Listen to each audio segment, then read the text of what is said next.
Merci Seigneur, Amen. Que Dieu soit béni, que Dieu soit glorifié.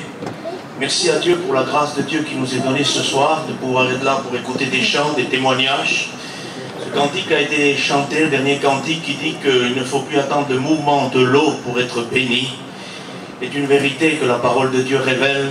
L'onction aujourd'hui n'est plus une piscine d'eau, mais c'est un fleuve d'eau de la vie. Amen. Mais vous savez ce qu'il me semble dans les temps derniers où nous vivons? Il me semble qu'aujourd'hui nous sommes retombés dans ce même système de la piscine de Bethesda. Il y a des gens dans les églises qui attendent d'être bénis pendant des mois, pendant des années, pendant peut-être 38 ans, comme cet homme qui était couché là, et c'est toujours les autres qui sont bénis, et c'est tout moi qui arrive en retard. On dirait qu'on retombe dans ce système-là. Sur 10 réunions, nous avons 3 réunions où l'onction, où le mouvement de l'eau est là. Peuple du Seigneur, c'est dramatique. Il faut venir à des vies d'onction particulières, à des mouvements de l'onction particuliers. Et ça, c'est la consécration à Dieu. Amen. Que Dieu bénisse notre frère qui m'a fait cette invitation. On s'était vu il y a quelques mois et je suis heureux ce soir d'être là parmi vous une fois de plus. Merci à Dieu. Amen. Nous allons laisser Dieu nous bénir dans ces 2 jours qu'il nous est donné. Et merci à Dieu parce que le temps est difficile, peuple de Dieu. Nous avons besoin rapidement de rencontrer l'intimité de Dieu. Mon frère, je connais Dieu, je suis chrétien, je suis baptisé, je viens à mon culte, j'aimerais te dire quelque chose. Tu peux être chrétien, tu peux être baptisé, avoir un foulard sur la tête, une Bible à la main et ne pas connaître l'intimité avec Dieu. Pire encore, et permettez-moi s'il vous plaît la liberté, parce qu'il est déjà 9h20, je ne peux pas prêcher sans la liberté. On peut être encore sous, si vous voulez, un foulard sans être sauvé. On peut être avec une Bible à la main sans être sauvé. On peut prêcher l'évangile et être perdu. Nous avons besoin, non pas d'apparence, mais de vérité. Et je pense que vous vous rappelez, on a parlé la dernière fois d'apparence, et ce soir, j'aimerais vous dire quelque chose. Nous avons besoin de ne pas être distraits. Le message que je prêche ce soir est un message, comme chaque serviteur de Dieu, que j'ai reçu de la part de Dieu. Et j'aimerais que vous ne soyez pas distraits, parce que la distraction nous enlève de la puissance de la parole de Dieu. Est-ce que vous me permettez la liberté parmi vous? Vous savez pourquoi on arrive à être distrait dans une réunion? Parce que la chair prend le dessus. Parce que l'onction de Dieu dans notre cœur n'est pas ce qu'il faudrait qu'elle soit. Frère, tu es méchant. Non, non, je suis réaliste, je vis la parole de Dieu, mon frère, ma soeur. Et nous avons besoin de comprendre que quand on est rempli de l'onction de Dieu, on n'est pas distrait, on est accroché à la parole de Dieu. Je lis un verset de l'Écriture avec toi ce soir. Épître de Jacques, 1er chapitre. 1, 2, il est écrit, mes frères, regardez comme un sujet de joie complète les diverses épreuves auxquelles vous pouvez être exposés, sachant que l'épreuve de votre foi produit la patience. Mais il faut que la patience accomplisse parfaitement son œuvre, afin que vous soyez parfaits et accomplis sans rien faillir. Amen. Je saute volontairement au verset 13, que personne lorsqu'il est tenté ne dise c'est Dieu qui me tente. Car Dieu ne peut être tenté par le mal, et il ne tente lui-même personne. Mais chacun est tenté, il est attiré, amorcé par sa propre convoitise. Puis la convoitise, lorsqu'elle a conçu, enfante le péché, et le péché étant consommé, produit la mort. Ne vous y trompez pas, mes frères bien-aimés. Toute grâce excellente et tout don parfait descend d'en haut du Père des Lumières, chez lequel il n'y a ni changement, ni ombre de variation, et que Dieu soit béni, que Dieu soit glorifié. Vous avez ici 2 types de processus. Vous avez le premier processus que j'ai lu, c'est non pas la tentation, mais l'épreuve que Dieu permet dans la vie d'un chrétien, dans la vie d'un non-chrétien parfois, afin que ce non-chrétien vienne à la foi de l'évangile pour être sauvé. Et pour le cas d'un chrétien, c'est l'épreuve de la foi pour que la foi grandisse, arrive à la perfection, et que cette foi soit basée sur l'écriture, et que nous arrivions à un niveau de perfection. Et ça, c'est l'épreuve de Dieu. Le deuxième que j'ai lu, c'est la tentation. Mais j'aimerais vous dire quelque chose. J'entends souvent des chrétiens dire, frère, Dieu m'a tenté, je suis tombé dans le péché. J'aimerais te dire quelque chose. La Bible est formelle, l'épître de Jacques est formelle. Dieu ne tente personne. Si tu es tenté par le péché, tu es en face à la puissance du diable. Tu n'es pas en face Dieu. Ne te laisse pas tromper. Dieu ne tente personne avec le péché. Dieu éprouve la foi de chacun, mais Dieu ne tente personne avec le péché. Frère, j'ai été tenté. Dieu m'a tenté. failli. Non, pas du tout. Dieu ne tente personne avec le péché, parce que le péché n'est pas dans la nature de Dieu. Est-ce que vous comprenez ça? Et Dieu se sert de sa nature. Dieu ne tente personne avec le péché, parce qu'il est venu mourir pour le péché. Lui qui en son corps a porté nos péchés sur le bois de la croix. Dieu n'a pas besoin du péché pour former son peuple. Dieu est puissant, il y a sa parole, il y a la sainteté de Dieu. Dieu n'a pas besoin du péché pour former son peuple. Dieu forme avec la sainteté. Alors quand tu es tenté par le péché, puis excusez-moi, Thomas, il faut que je sois libre ce soir, on n'a pas le temps. Amen. Si vous avez été tenté par le péché, mais je dirais plus, vous avez été tenté par le péché, je ne sais pas à quel niveau vous êtes, mais ce que je sais, c'est ce que cet après-midi, quand j'ai reçu ce message, Dieu m'a dit, mon peuple a été tenté par le péché. Mon peuple a convoité la part du péché. C'est donc avec conviction, et c'est pas de l'à peu près, et de toute façon on n'a pas le droit de prêcher l'évangile à peu près, on doit être sûr de ce qu'on dit. Et je suis sûr de ce que Dieu m'a déclaré cet après-midi. Tu as conçu dans ton cœur le péché, tu as conçu dans ton cœur le péché à cause de la convoitise. Parce qu'une fois, la parole de Dieu nous dit que la convoitise a donné vie, c'est la mort. Mais avant, il y a un appât. Et je ne sais pas quel appât tu as eu devant toi, mais que Dieu te protège. Tu n'es peut-être juste qu'au niveau de la production, si tu préfères. Et si tu es au niveau de la production, il est temps pour toi de détruire cette production. Le péché est une maladie mortelle. Le péché est une plante que tu mets en production et qui produit très vite. Et d'après la parole de Dieu, dans ce passage ici, et c'est nous qui vont permettre la production. De quelle manière? En combattant dans notre esprit, dans notre pensée, un appât ou une appât si vous voulez. Pourquoi pas? L'évangile doit être prêché libre. Bon. Peuple de Dieu, le temps est dépassé où il faut camoufler les paroles parce que nous on est un peuple respectable et que chez nous le péché ne touche pas. Mes amis, peuple de Dieu, quand le péché fait explosion, le scandale, les ravages, ça arrive dans mon peuple et dans ton peuple ça. Mais on ne veut pas en parler. Et ce soir je ne peux pas faire autre chose que de vous parler de ce que Dieu me demande. Parce que sinon je prends la porte, je rentre chez moi. Est-ce que vous comprenez cela? Parce qu'on n'a pas le droit de prêcher autre chose que la parole puissante de Dieu. La parole de Dieu nous dit que l'appât est en place et que par la convoitise de cet appât, on va produire la puissance de l'appât. C'est-à-dire que l'appât est en place, et vous savez qui c'est qui installe l'appât? Nous l'avons vu, on ne revient plus là-dessus. C'est Satan et ses démons. C'est Satan et ses démons qui a juré ta perte, qui a juré ma perte. Et il veut que nous tombions dans le péché, parce qu'il sait que quand on tombe dans le péché, il y a séparation de la présence de Dieu. Ne vous y laissez pas tromper. J'écoute des gens dire Dieu est tellement amour qu'avec mon péché je rentre dans la présence de Dieu. Faux. Faux. Ne vous laissez pas endoctriner. La parole de Dieu dit que personne ne rentre avec le péché dans la présence de Dieu. Devant le mont Sinaï, le peuple voulait venir avec son péché devant la face de Dieu. Dieu a dit s'ils touchent la montagne, ils seront consumés immédiatement. Qu'ils se repentent, qu'ils se préparent, qu'ils demandent pardon, qu'ils courbent le genou. Et là, ils auront de nouveau part à ma présence. Nous avons besoin que le Fils de Dieu nous affranchisse pour être libres, mes frères et sœurs. Vous n'êtes pas libres parce que vous franchissez la porte d'une assemblée, non. Vous êtes libres parce que Christ vous a franchi.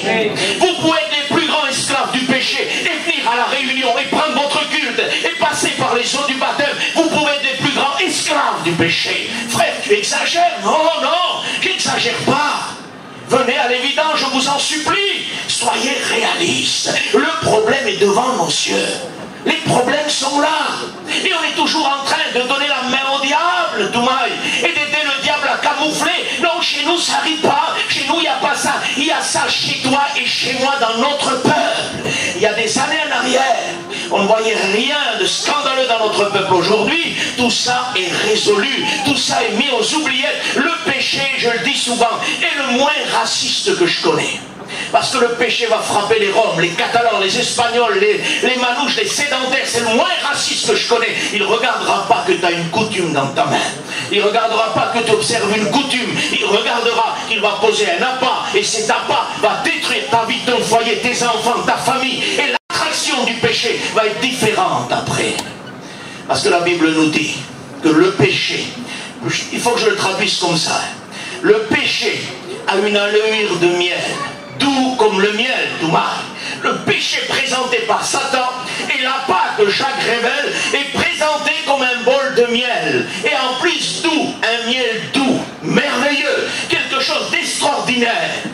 Vous voulez l'atmosphère que produit l'appât donne une atmosphère de productivité dans le péché qu'on ne ressent pas tout de suite. L'appât présenté à la douceur du miel. Mais plus tard, dit la Bible, il sera plus amer que la mort. C'est écrit dans vos Bibles et dans ma Bible. Vous comprenez cela? La mort est une chose horrible. La Bible dit, le péché consommé est plus amer que la mort elle-même. Est-ce que vous comprenez ça? Parce qu'une fois qu'on a consommé le péché, l'atmosphère de la douceur du miel laisse la place à l'atmosphère du diable et de Satan et de l'enfer lui-même. Quand quelqu'un a péché, il ressent les entrailles de Satan s'approcher de lui.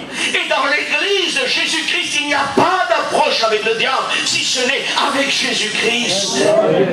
Le péché étant consommé, il produit la mort. Jésus va aller plus loin que Jacques. Il va dire, si quelqu'un regarde le péché avec dans l'esprit de le convoiter, dans la même idée de Jacques, il a déjà commis le péché. Pourtant, dans la loi ancienne, il fallait passer à l'acte du péché. Mais là, la Bible dit tout mal que le fait de penser nous ramène à Jacques. Il l'a convoité, l'appât est mis en place, il est consommé, et là, c'est la mort. La mort, par rapport au péché, d'après ce que dit la Bible, est plus douce, plus amère que la mort, le péché consommé. Mes frères et sœurs, ne rebellez pas votre cœur. Priez Dieu. Demandez à Dieu. Je suis avec vous ce soir. Voilà pour vous juger. On ne juge personne. Nous prêchons l'évangile. Je suis avec vous, moi. Considérez-moi assis avec vous là-bas où vous êtes. Parce que Dieu veut me parler ce soir. Et je veux écouter la bonne parole de Dieu. Je veux écouter les bons avertissements de Dieu. Parce qu'il faut comprendre que les yeux de Dieu ne sont pas mes yeux. Et si moi, je ne suis pas capable de voir un appât, un piège du diable, le Seigneur est capable de me dire, à tel kilomètre, à tel rond-point, à tel endroit, il y a un appât posé par Satan. Là, c'est les yeux de Dieu. Mais si moi, je regarde avec mes yeux, je vais directement dans l'appât. Et je vais directement dans la gueule du diable, excusez-moi. Et je vais me faire dévorer par le dragon destructeur. Mais par l'avertissement de la parole de Dieu et l'onction prophétique de Dieu, nous sommes devant une réalité que nous sommes avertis par la trompette prophétique de Dieu. C'est ce que doivent vivre les églises, mes frères et sœurs. La trompette prophétique du livre de l'Apocalypse doit vraiment sonner avec éclat au milieu du peuple de Dieu. Satan trompe le peuple et le peuple se laisse tromper. Ne vous y trompez pas, mes frères. Il dit cela. Ne vous y trompez pas. Ça veut dire qu'on est vite trompé. Comprenez ça? On est vite trompé. La parole de Dieu nous dit que toujours dans l'épître de Jacques, moi j'ai plus le temps de lire parce qu'il faudra que je vous lise un passage après. J'ai plus le temps de lire. Dans le même épître de Jacques, c'est la continuité. Il dit, vous priez, mais vous priez et vous demandez mal, dans le but d'assouvir votre convoitise. C'est-à-dire que quand l'appât est en place et que vous priez Dieu, dans votre esprit et votre cœur, vous ne demandez pas que l'appât soit détruit. Vous demandez soi-disant à Dieu qu'il vous aide. Mais non, Dieu ne veut pas vous aider. Il veut consumer cet appât.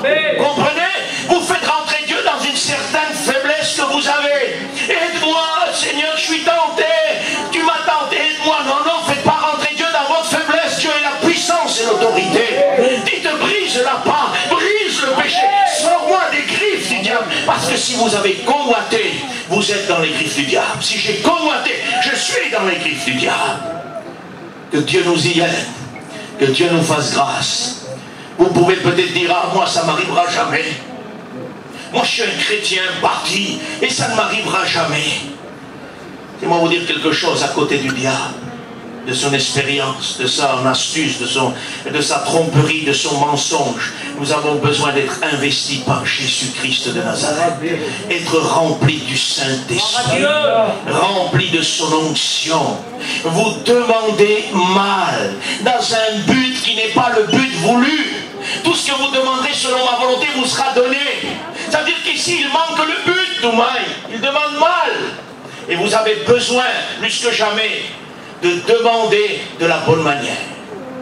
Alors avec Jacques ici, il y en a qui priaient, mais ils demandaient mal. Et il y en a d'autres qui ne priaient pas du tout dans l'église.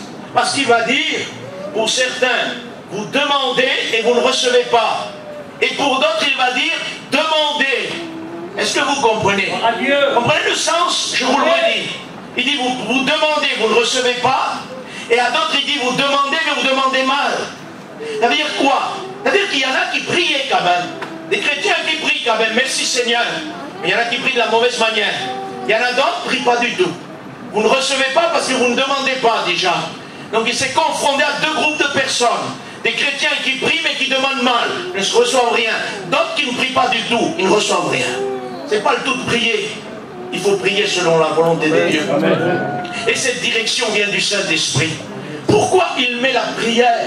Il dit, vous demandez, vous ne recevez pas, et puis là vous êtes envieux, vous avez des querelles, vous vous en voulez les uns les autres, parce que sans onction, vous allez détruire votre frère et votre sœur. Avec l'onction, vous allez le bénir devant la face de Dieu. Vous vous querellez. Il n'y a pas de querelles dans les temps où nous vivons, mes frères et sœurs. Tout va bien dans les églises. Non, ça ne va pas. Excusez-moi, l'expression, c'est chien et chat. L'autre s'assied au fond, l'autre au fond, parce qu'il est querellé. Rétablissez votre vie, dit la Bible. Conciliez-vous ensemble. Et après, venez vous asseoir dans le temple de Dieu. C'est chien et chat. Excusez-moi les expressions. C'est chien et chat. Des querelles, des luttes. On lutte pour des places, on lutte pour des rangs, on lutte pour beaucoup de choses. Arrêtons de demander mal. Pourquoi des querelles, pourquoi des luttes, pourquoi des combats? À cause que nous demandons mal, à cause de la convoitise qui est dans notre cœur.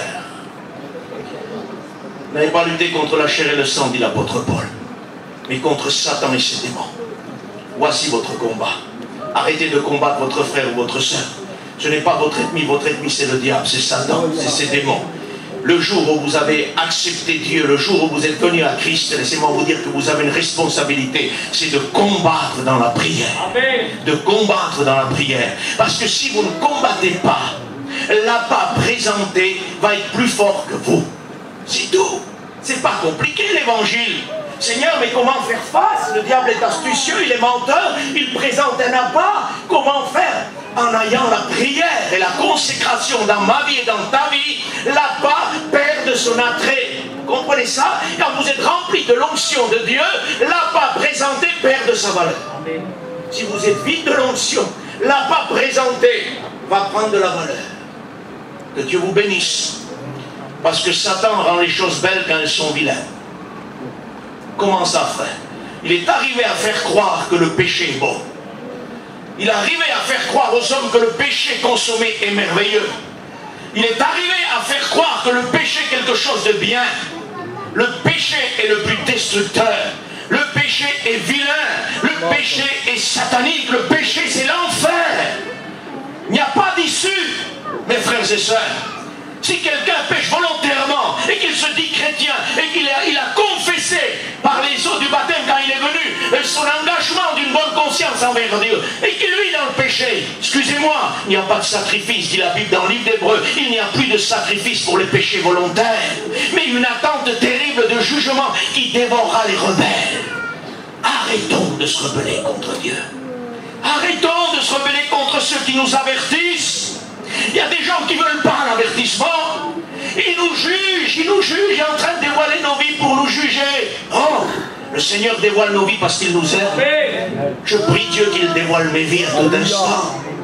Tu prêches la parole, frère, m'attendez. Je ne me cache pas derrière une carte de prédicateur ou derrière un pupitre. Parce que ce qui fait l'homme de Dieu, ce n'est pas la carte et ce n'est pas le pupitre. C'est ce qu'il a reçu de Dieu. Et si vous n'avez rien reçu de Dieu, vous pouvez avoir le plus beau des pupitres, la plus belle carte, renouveler tous les ans si vous voulez. Vous n'avez rien du tout. Et Satan rit rigole et Satan se divertit sous votre ministère. Que Dieu nous y protège. Que Dieu nous fait grâce. Et puis on va y arriver. Il n'est pas tard. Je vais essayer de raccourcir, mais on ne peut pas non plus bâcler. Hein. Parce que le diable voudrait combattre ce soir. Surtout qu'à l'issue, d'après ce que Dieu m'a donné dans cet après-midi pour toi, à l'issue, le diable va être sous ton talon. À l'issue, quand tu sors d'ici, tu es sincère, le diable va vraiment être sous ton talon. C'est pour ça qu'il nous agite un peu ce soir. C'est pour ça qu'il n'est pas d'accord pour que nous continuions. Mais ce que Dieu a prévu se fera. Et je ne m'en inquiète pas. Ce que Dieu a prévu se fera. Amen. Que Dieu nous y aide, que Dieu nous fasse grâce. Amen. On a besoin de cette vie d'onction, cette vie de consécration. Votre tâche c'est de prier Dieu. Votre tâche c'est de jeûner. Votre tâche c'est de vous consacrer. Arrêtez de vous livrer au monde, je vous en supplie. J'arrête de me livrer au monde avec vous ce soir. Le monde et sa convoitise périssent, mais la parole de Dieu demeure éternellement. Le monde aujourd'hui voudrait que nos chrétiens prospèrent. C'est ce qu'il propose à nos chrétiens. Et nos chrétiens tombent dans la part de la convoitise. Et ils convoitent une belle caravane, une belle voiture, une belle maison. Et beaucoup d'argent, et comptes bancaires florissants. C'est ce que nous écoutons aujourd'hui. Et Dieu m'a béni. Dieu m'a béni. T'en es où? Ah ben je vais plus trop réunion. Plus trop, mais quelle bénédiction. Non, excusez-moi. Si ce que vous recevez vous enlève de Dieu, ça vient de Satan. Je vous demande pardon ce soir.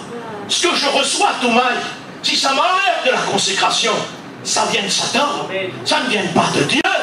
Parce que si Dieu me donne, lui, quelque chose qui va m'éloigner de lui, il est en train de me tenter. Il dit, il ne tente personne. Personne. Quand Dieu vous bénit, la bénédiction de l'Éternel n'est suivie d'aucun mal. C'est ce que dit la Bible. Quand Dieu vous bénit, vous êtes toujours attaché aux réunions. Vous prospérez spirituellement, matériellement, corporellement. Vous pouvez être guéri, en santé, plein de force. Vous avez de l'argent parce que vous n'en demandez pas beaucoup, mais Dieu peut vous enrichir, les chrétiens. Enrichit Salomon, pas de souci. Mais ce n'est pas Salomon qui s'est livré à ça. Salomon a dit, parce que Dieu a dit, demande-moi ce que tu veux. Je me pose souvent la question si Dieu dirait ça, frère, aujourd'hui. À nos chrétiens, demande-moi ce que tu veux. Ah, attends, dernier catalogue de la fin, dernier catalogue. Mercedes, c'est ce que tu veux. Attendez. Salomon a dit, écoute-moi, Seigneur. Tu m'as mis à la tête de ton peuple. Ce qui m'intéresse, c'est une sagesse, un discernement pour mener ton peuple à bon port. Parce que tu n'as pas demandé ni or, ni argent, ni la mort de tes ennemis. Ce que tu as demandé te sera donné. Mais par-dessus tout, je te comblerai de la richesse. Il n'y aura pas d'homme plus sage que toi. Et à l'époque, Salomon était l'homme le plus riche de la terre qu'il pouvait y avoir. Parce qu'il n'a pas convoité l'argent. Vous comprenez ça? L'argent, dit la Bible, est la racine de tous les maux. L'amour de l'argent. Maintenant, équilibrez vos vies, et que j'équilibre ma vie. Ce n'est pas l'argent qui est mauvais en lui-même. La Bible dit l'amour de l'argent. Parce que si comme certains qui disent que l'argent, ça vient de Satan, et que l'argent, c'est la racine de la misère. Alors il ne faut pas avoir d'argent chez nous. Excusez-moi, il faut faire pousser des poireaux, ce que vous voulez, pour manger. Vous comprenez? Si vraiment on le prend dans ce sens-là, il faut s'équilibrer. L'amour de l'argent, dit la Bible, est la racine de tous les maux. C'est-à-dire que quand on aime l'argent, les problèmes apparaissent. Pourquoi? Parce que quand on aime l'argent, l'argent est un Dieu. Ah non, frère, si, Jésus l'a dit. Vous ne pouvez pas servir Dieu et maman. Vous ne pouvez pas servir à deux tables, manger à deux tables, ou servir deux dieux à la fois. C'est Dieu ou maman. Maman est une personnification, un Dieu de l'argent. Et l'argent devient maître de celui qui en possède. Vous aimez l'argent, vous allez continuer un peu à avancer avec Dieu, mais à un moment donné, vous allez haïr Dieu. Vous ne pouvez pas servir deux maîtres à la fois. L'argent, si vous le dominez, c'est bien. S'il vous domine, vous êtes perdu. Et je suis perdu. Et terminé pour la vie chrétienne. Faites attention à vos vies. Vous pouvez avoir un sac rempli d'argent. Christ revient bientôt, vous laisserez tout sur la terre. Amen. Vous avez besoin de vous amasser des trésors sur la terre, comme Jésus a dit, et ces paroles simples qui sont la révélation de Dieu. On ne veut plus l'écouter, non, Jésus, donne-nous ça. Donne-nous ça, on en a besoin. Que celui qui est aujourd'hui sage se prépare un trésor là-bas dans le ciel, Amen. Où ni le voleur ne peut toucher, ni la rouille ne peut abîmer. Ça nous ramène au matériel, ça. Plus belle des voitures, plus belle des caravanes, 2-3 ans passent, c'est terminé. Il faut renouveler la rouillata, le voleur des robes parfois. Dans le ciel, c'est des trésors éternels. Éternels. Dieu ne vous laissera jamais mourir de faim. Je n'ai jamais vu le juste mendier son pain. Jamais je n'ai vu le juste mendier son pain. Si vous mendiez votre pain, chrétien, chrétienne, excusez-moi, il y a un problème de base dans votre vie chrétienne. Mettez-vous à genoux, priez Dieu. Peut-être qu'il vous dira, il faut déposer ça, il faut déposer ça, ou il vous le dira peut-être lève-toi le matin parce que tu ne veux pas travailler. Ça peut arriver aussi.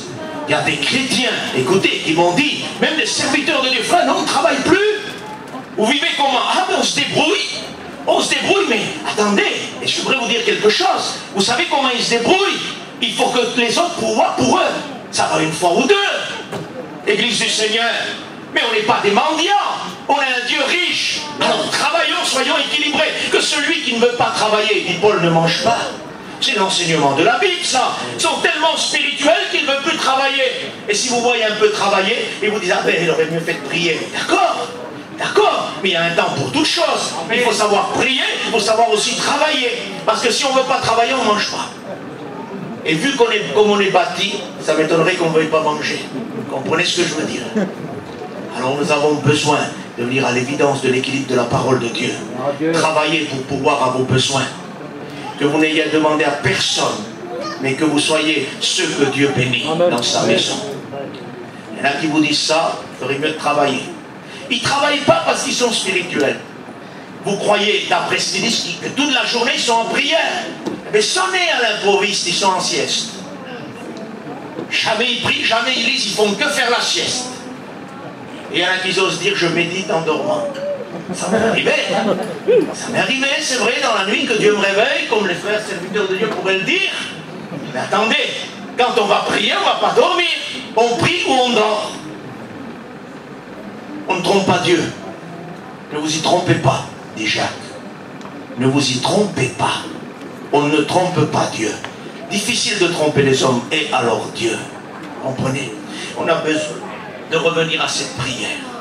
Le but c'est ça. On va en arriver à la conclusion. C'est que le but, l'issue, c'est qu'on doit revenir à la prière, à la consécration.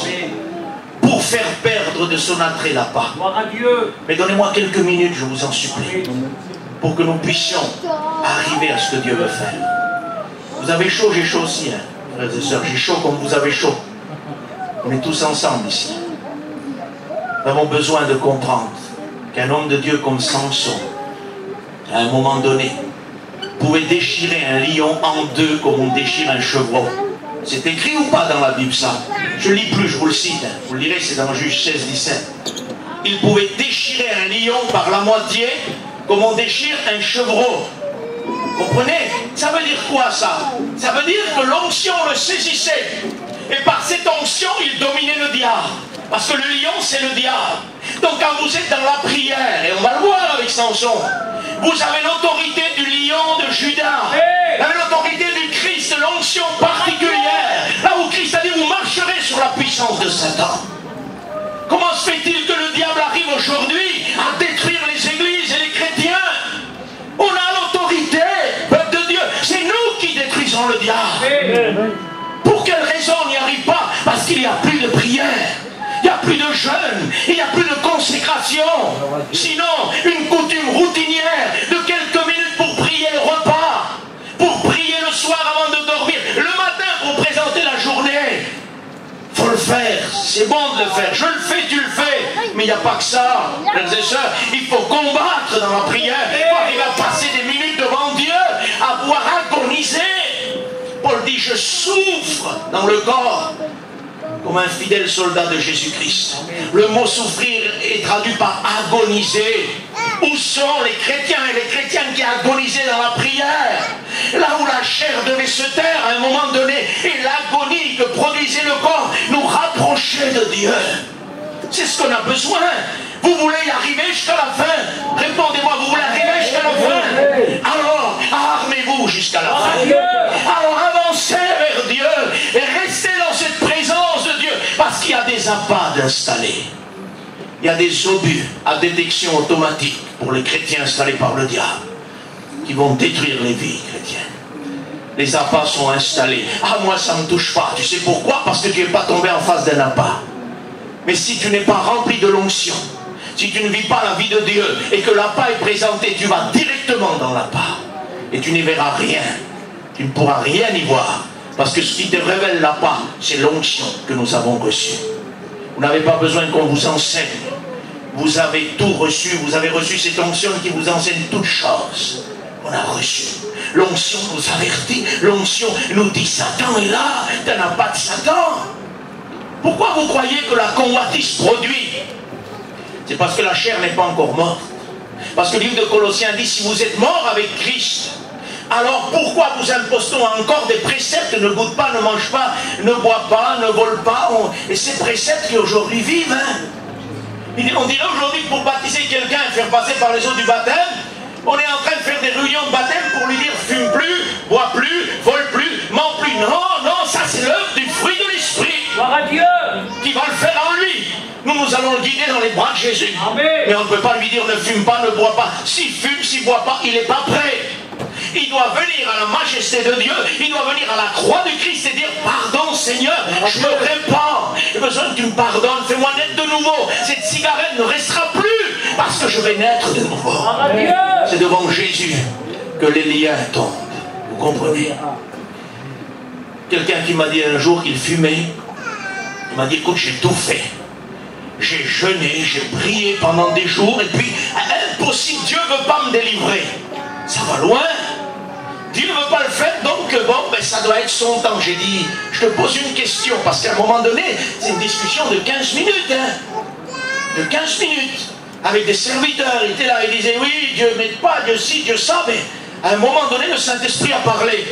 Il lui a demandé, qui c'est dans ta vie qui a allumé la première fois la cigarette? C'est Dieu ou toi? Il a dit, c'est moi.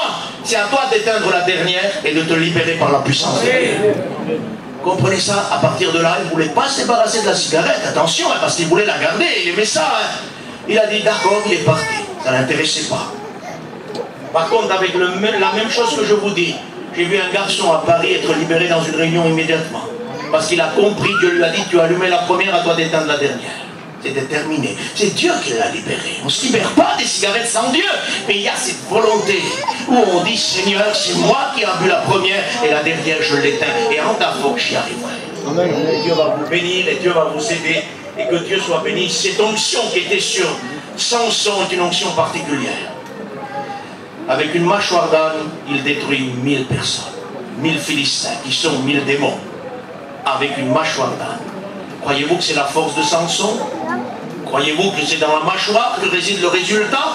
C'est-à-dire dans nos manières d'agir aujourd'hui, vous croyez que parce qu'on va avoir une meilleure sono ou une salle plus belle en peinture ou avec un plus beau carrelage qu'on va tuer 1000 démons? Non, excusez-moi, on peut avoir une salle dernier cri et faire asseoir les démons pour qu'ils écoutent ce qu'on a dit.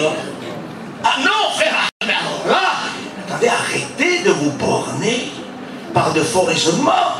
Si vous n'avez pas l'onction, si vous n'avez pas la puissance, le diable, vous ne lui faites pas peur. Le diable s'amuse de ce que vous essayez de dire et de faire. Ah non, c'est pas possible. Déjà que Jésus était rempli de l'onction. 40 jours de jeûne et de prière, le diable s'est approché de lui. Rendez-vous compte de nous. Quand on a une part charnelle et une part spirituelle et que nos désirs se combattent dans notre cœur, et moi vous dire qu'il s'installe et il met un pied sur l'autre, il dit voyons voir ce qu'ils ont à dire ces chrétiens. Vous allez me dire c'est pas possible, mais on va le voir, c'est possible avec Samson. Si vous me donnez quelques minutes, Amen. On va le voir. Il faut cette onction. 1000 personnes. 1000 personnes. Et là il est fatigué. Après avoir détruit 1000 démons, il est fatigué. La présence de Satan fatigue. La présence de Dieu fortifie. Amen. Je vous dis ça, mes frères et sœurs. Quand vous, dans votre vie, vous êtes fatigué, quand vous vous étouffez, quand vous n'en pouvez plus, allez dans la prière. Vous êtes en présence d'une attaque de Satan. Pas de possession. L'église de Dieu n'est pas possédée. Il y a une influence. Faites-y attention. La grâce de Dieu produit un rafraîchissement. La Bible nous dit Paul, fatigué par cette femme qui courait derrière lui et derrière son collègue de travail pendant plusieurs jours. Paul fatigué dit esprit de divination sort. Gloire à Dieu. Qu'est-ce qui a déclenché? Bien sûr qu'il avait le don du discernement des esprits. Mais qu'est-ce qui a déclenché le don? Vous savez, je vous dis ce que ça a déclenché. C'est la fatigue du corps de Paul. Parce qu'à un moment donné, il aurait pu le faire tout de suite, tout le monde est d'accord avec moi. Pourquoi il la supporte 3 jours, alors que là, il se retourne, il ne peut plus la supporter? C'est parce que là, il a compris que malgré que cette femme pouvait dire quelque chose d'extraordinaire, il disait, ça, c'est un homme de Dieu. Écoutez-le, il porte le salut. C'est vrai, et puis c'est extraordinaire. Mais à Paul, ça le fatiguait. Il dit, comment ça se fait que le message de Dieu, que le conseil de Dieu me fatigue? Cela ne vient pas de Dieu. Et là, il s'est retourné, il a chassé l'esprit de divination. Gloire à Dieu. Dieu ne fatigue pas, Dieu rafraîchit. Le diable fatigue et ses démons fatiguent aussi. Nous avons besoin de rafraîchir notre vie. Cette onction particulière, Samson l'avait. Et là, il fut fatigué. Et puis là, il dit à Dieu, Seigneur, tu m'as fait remporter des victoires sur 1000 Philistins. Et là, tu me laisserais mourir de soif, j'en peux plus. Et puis là, il nous dit que la cavité du rocher, il va sortir de l'eau. Et dans ce rocher, si vous voulez, à l'Échine, dans ce rocher-là, il y a, si vous voulez, c'est l'eau qui sort. Mais dans un rocher, il n'y a pas la vie. Mais dans le rocher de Christ, il y a la vie. Gloire à Dieu. Et là, il l'amène de nouveau. Pour reprendre des forces, il amène à un breuvage spirituel. Et là, Samson va boire de l'eau qui sort du rocher. Et la Bible est précise. Et là, son esprit se ranima et il reprit vie. Amen. Amen. Le rocher, si mes souvenirs sont bons, s'appelle En Adoré. Je pense que c'est ça. Si c'est pas ça, c'est pas grave, je vous le donnerai à la fin de réunion. Mais la traduction pour nous en français, et puis c'est ce qui nous intéresse de toute façon. Vous savez ce que ça veut dire? Le rocher s'appelle la source de celui qui invoque Dieu. Amen. Et c'est là, mes frères et sœurs, que nous en venons ce soir. Il faut que tu reviens à la source de celui qui invoque Dieu. C'est quoi ça? Ça veut dire que quand je suis fatigué, et quand la part du péché prend de la force sur moi, mais là il faut que je revienne à la source de celui qui invoque Dieu. Ça veut dire qu'il faut crier à Dieu, j'en peux plus, viens Seigneur, remplis-moi de toi, et Dieu va le faire. Reviens à la source de celui qui invoque. Dieu m'a dit dans cet après-midi, mon peuple ce soir a besoin de revenir à la source de celui qui invoque. C'est pour toi, c'est pour moi, je suis son peuple, tout a été son peuple. On a besoin de revenir à la source de celui qui invoque. Il y a eu des temps où on a déchiré le diable en deux, il y a eu des temps où on a tué les démons. Aujourd'hui, on ne peut plus rien faire. Vous savez ce qui s'est passé pour Samson, c'est dramatique. La vie de Samson, après avoir fait ses victoires, la Bible nous dit, et ça c'est l'examen de Jacques, ce que je vous ai dit, Samson va convoiter un appât. Et là je ne peux pas en parler, mais en détail, vous verrez bien, c'est dans le livre des Juges. Là il va convoiter en détail une maison de péché. Je ne peux pas en dire plus, excusez-moi. C'est une maison de péché. Samson va descendre à Gaza et il va rentrer dans la maison du péché. Et laissez-moi vous dire qu'avant de rentrer dans la maison, il a convoité la maison. Il a voulu l'appât. L'appât était là, le péché était là, et lui il a convoité dans son esprit. Et il s'est dit, je vais aller dans la maison du péché. Et là, le péché consommé produit la mort. Samson était déjà mort dans la maison du péché. Mais comment ça, frère? Parce qu'après ça, on a l'expérience de Samson et Dalila. Elle va lui dire, révèle-moi ton secret de cette onction que tu as sur toi. Pourquoi tu es si fort? Pourquoi tu détruis le diable? C'est sa question, hein? C'est ça, ne croyez pas que c'est autre chose, hein? Parce que le diable vous demandera, c'est quoi ta force? C'est quoi ton résultat? J'aimerais vous dire quelque chose, ne dites jamais à Dieu votre résultat. Vous savez ce qui vous donne un résultat. Je sais ce qui me donne un résultat. Que Dieu me garde de révéler à qui que ce soit le résultat de ce que nous avons reçu. Comprenez ça? Ne le révélez jamais, parce que si vous le révélez, le diable vous coupera les tresses. Si on me coupe, j'abrège, mes frères et sœurs, ce soir. Si on me coupe les 7 tresses de ma tête, je perdrai ma force. Qu'est-ce qui représentait ces 7 tresses? Consécration parfaite, le chiffre 7. La consécration de Samson lui donnait cette onction et cette autorité. Si on me coupe la consécration, je serai semblable à un autre homme, dit Samson. Je serai comme tous les autres hommes, le reste des hommes. Et il a coupé les tresses de sa tête, c'est le diable qui lui a coupé les tresses. Laissez-moi vous dire quelque chose. L'expérience de Gaza, c'est avant la découpe des tresses. C'est-à-dire que dans la maison du péché, il est déjà mort là-bas. Il est déjà dans la tombe.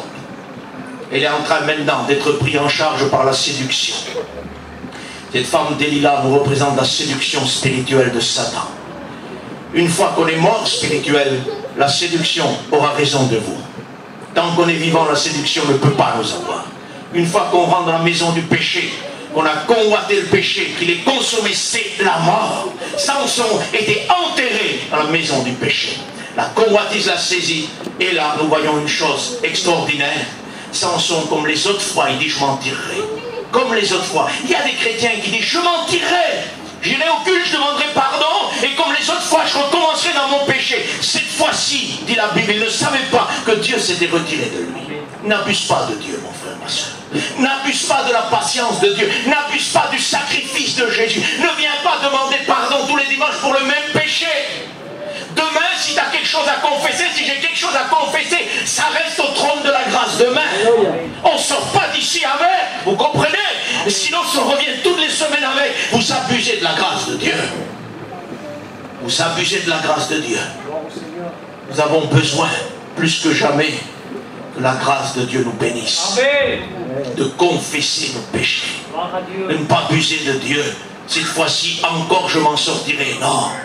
Cette fois-ci, il ne savait pas que l'Esprit de Dieu s'était retiré de lui. Il y a des gens qui disent aujourd'hui, ben dans le temps de la grâce, le Saint-Esprit habite en nous et puis reste pour tout le temps. Est-ce que vous croyez que nous sommes le temple du Saint-Esprit? Pourquoi Saint-Esprit? Saint-Esprit, ça veut dire quelque chose. C'est-à-dire qu'il est saint. Il ne reste pas où il y a la souillure, où il y a le péché. Amen. Vous êtes le temple de Dieu. Mais si quelqu'un détruit le temple de Dieu, Dieu le détruira. Ça veut dire quoi? Ça veut dire que quand on commence à souiller le temple de Dieu, le Saint-Esprit n'a plus de temple, il est détruit. Donc Dieu détruit celui qui détruit le temple de Dieu. C'est ce qui est écrit quand même. J'ai la même Bible que vous, c'est écrit, hein, noir sur blanc. N'abusez pas de la miséricorde de Dieu, mais présentez vos besoins. Parce que peut-être vous en êtes sortis, peut-être je m'en suis sorti. Temps d'arrêter, mes frères et sœurs. Et temps de se dire non, m'en sortirai peut-être plus ce coup-ci, mais je vais venir devant la grâce de Dieu. La Bible nous dit que les Philistins vont tomber sur Samson, et puis là, à un moment donné, Samson essaye de s'en sortir, mais c'est fini. Dieu, la puissance de Dieu n'est plus avec lui, l'onction n'est plus avec lui. Il a touché à la convoitise du péché, et il a produit la mort. Il est mort, Samson. Il n'a plus aucune autorité. On se saisit de lui, on lui crève les yeux. C'est ce que Satan veut faire à l'église de Jésus-Christ, lui crever les yeux. Et pour qu'il lui crève les yeux, il faut qu'elle touche au péché. Sinon, c'est elle qui lui crève les yeux et qui lui crase la tête. Mais quand l'église touche au péché, elle a les deux doigts de Satan dans les orbites des cieux. Excusez-moi de vous parler ouvertement ce soir. Une église qui vit dans le péché, un chrétien qui vit dans le péché, est aveuglé par Satan depuis des mois et des années peut-être. Satan ne pouvait pas toucher Samson. À cause du péché, il l'a aveuglé. Et il dit qu'on lui a mis à tourner la meule. C'était la tâche d'une bête de somme, ça. C'était pas pour un humain, ça. C'était pas pour un homme de Dieu d'être esclave pour tourner la meule. Un homme de Dieu a sa place au trône de Dieu. Un homme de Dieu a sa place dans la sainteté, non pas comme esclave. Il est aveuglé puis il est esclave. Ça veut dire quoi? Quand vous êtes rentré dans la maison du péché, vous êtes aveugle spirituellement et vous êtes esclave du péché. Celui qui se livre au péché devient esclave du péché. Vous n'êtes pas libre du péché. Une fois que vous l'avez consommé, il vous a lié et il vous amène directement en enfer. Pour ça qu'il faut se repentir, parce que Dieu est bon. Permettez 5 minutes, mes frères et sœurs, je vous laisse tranquille. On va finir avec ça.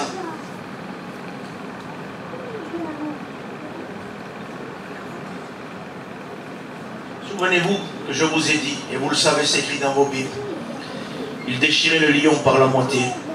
Ça veut dire que là, il fait un face-à-face avec Satan. Un face-à-face avec Satan, il est déchiré, détruit en deux par Samson. Quand vous êtes sous l'onction, vous faites face à Satan. Vous lui écrasez la tête. Quand vous n'êtes pas sous l'onction, il vous écrase. N'oubliez pas. Ce n'est pas un titre à annoncer, hein, de marcher sur la tête de Satan. C'est une condition à vivre. Il faut le vivre par la sainteté de Dieu. Il déchirait le lion par la moitié. 1000 Philistins détruits par lui. Puis là, quelques Philistins qui viennent le saisir, lui crèvent les yeux, est en train de devenir esclave. Ça veut dire qu'il avait perdu ce que Dieu lui a donné. Cette onction, ce résultat qui venait de Dieu, à cause du péché, il l'a perdu. Il l'a perdu. Je ne sais pas ce que tu as perdu à cause du péché. Mais tu as besoin de revenir à la source de celui qui invoque ce soir. Mon frère, ma soeur, on a besoin de revenir à la source de celui qui invoque. Pour s'abeuvrer d'onction, s'abeuvrer de puissance. Ses retours à la prière nous délivrent des liens du péché. Ses retours au jeûne, à la consécration nous délivrent des œuvres de la chair. Crucifiez la chair avec ses désirs. Faites donc mourir ce qui dans vos corps est encore terrestre, charnel. La convoitise, le péché, la débauche et tout ce que vous voulez rajouter. Excusez-moi d'utiliser ces mots, ils sont écrits, je ne peux pas être plus poli que Dieu. À un moment donné, je ne voulais pas les dire ces mots, vous savez. Puis Dieu m'a dit, t'es plus poli que moi. Parce que moi, je les ai écrits. Et c'est à la portée de chacun.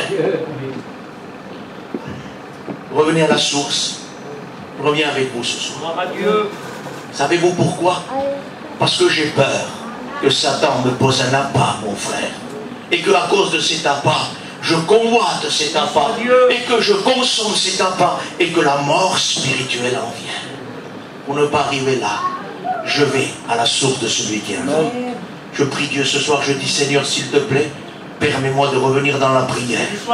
Si vous avez besoin de demander pardon, demandez-lui pardon, c'est l'avocat qui est auprès du Père. Revenez à la prière, revenez au jeûne, à la consécration. Écoutez, ne pensez pas tout de suite à 2-3 heures de prière ou 4 jours de jeûne. Pensez seulement que vous allez venir de nouveau devant Dieu. Et vous verrez ce que vous passerez. Dieu n'a pas une montre à la main. Dieu regarde votre cœur. C'est ce que vous pouvez. Si vous pouvez rester des heures, que Dieu vous bénisse, mais restez surtout devant Jésus, ce qui est important. Revenez dans cette prière, revenez à Dieu. Parce que si on n'a pas cette onction, et si on a passé par la maison du péché, on ne fait plus peur à Satan. Je ferme et je prie avec ça. Mais nous avons peur de Satan. Je vois des chrétiens terrorisés par Satan. Je vois des chrétiens qui n'ont aucune autorité sur la puissance des ténèbres. Parce qu'ils ont peur de lui. Vous savez pourquoi? Parce qu'ils sont dans les liens du péché. Et quand on est dans les liens du péché ou dans la maison de Gaza, la maison du péché, on a perdu notre autorité. On a tout perdu. Et là, c'est le diable qui nous fait peur. Faites face au diable. Il fuira loin de vous. Alors on dit ça. Samson déchirait le lion, tuait 1000 Philistins. Les Philistins le fuyaient. Parce qu'ils savaient ce qu'il avait en lui. Après qu'il est descendu dans la maison du péché. À un moment donné, il est dans la prison aveugle, il tourne la meule. Puis les Philistins vont dire, ils font une fête en l'honneur de Dagon.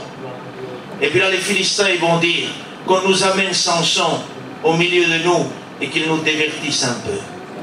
Mes frères et sœurs, que ta vie chrétienne ne devienne pas un sujet de divertissement pour le diable et les démons.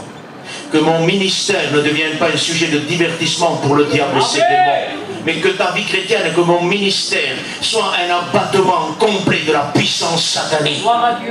Le diable ne peut pas se divertir quand un homme de Dieu prêche.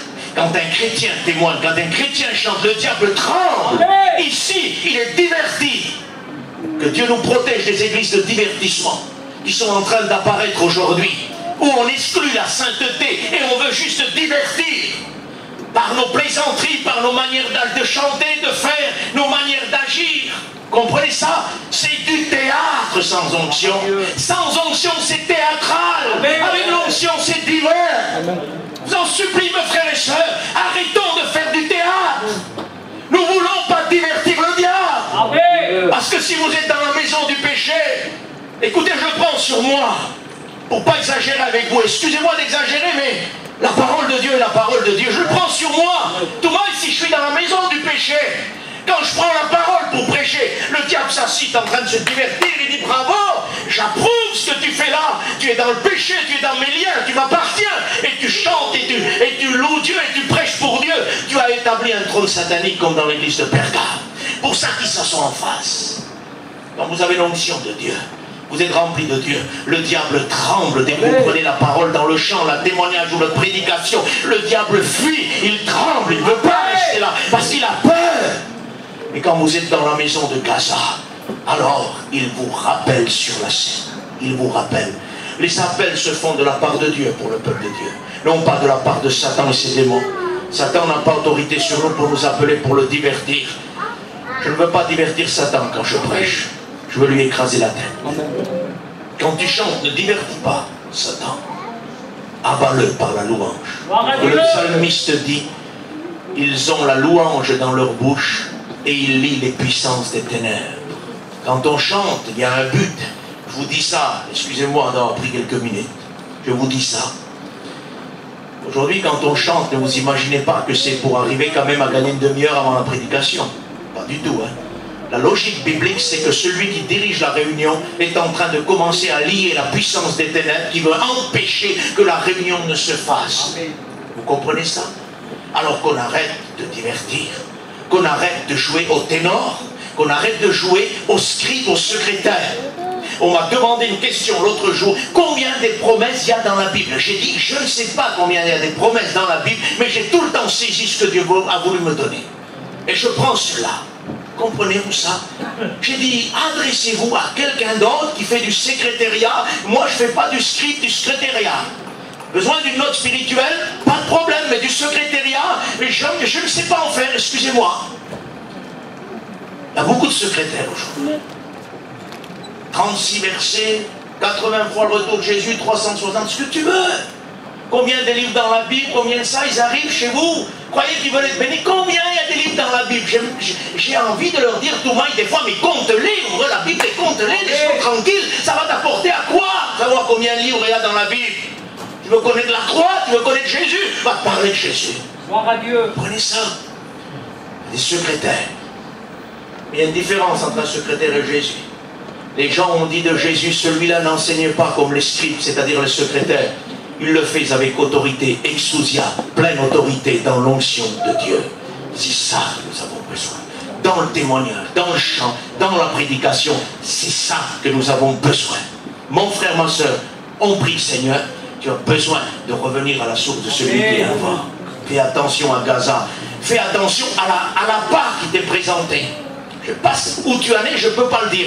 Je sais que tu es confronté à ce problème. Dieu était clair dans cet après-midi. Tu es confronté à ce problème-là avec l'appât, la convoitise ou peut-être le péché consommé et tu es déjà mort, ça j'en sais rien, ou morte, mais toi tu sais où tu en es. Prie le Seigneur. On va chanter un cantique si vous le permettez. J'appellerai mon fils qu'on chante un cantique. Fermons nos yeux, recherchons la face du Père ce soir. Voilà, gloire.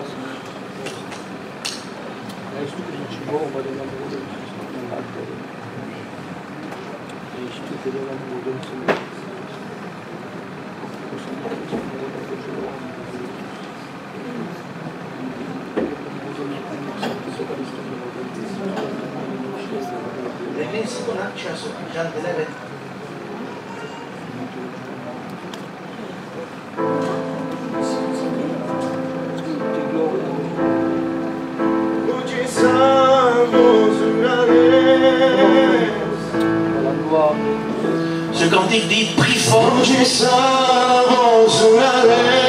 cantique dit prie fort.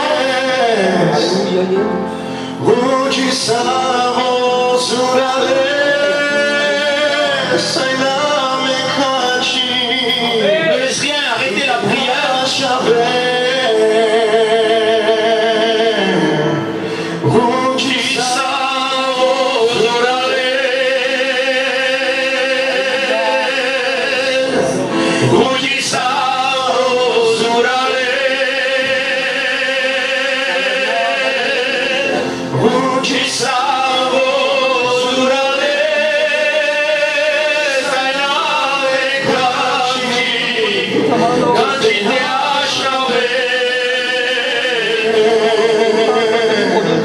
Prie fort le Seigneur. Prie le Seigneur ce soir et ne laisse rien t'arrêter. Ni Gaza, la maison du péché, ni là-bas du péché. Présente-toi devant Dieu ce soir.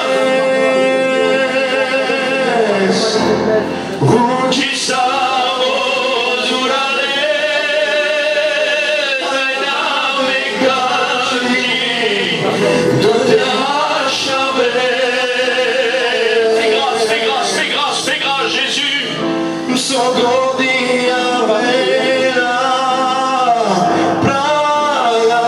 qui apparaîtra dans ta vie, même si c'est la maladie, même si c'est le poids de la vie, les peurs,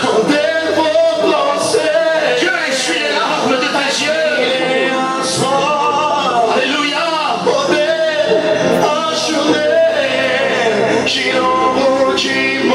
Alléluia, ma taille.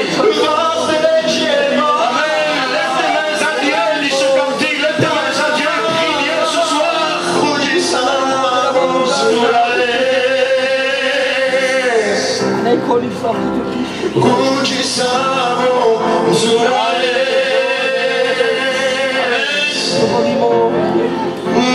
Seigneur,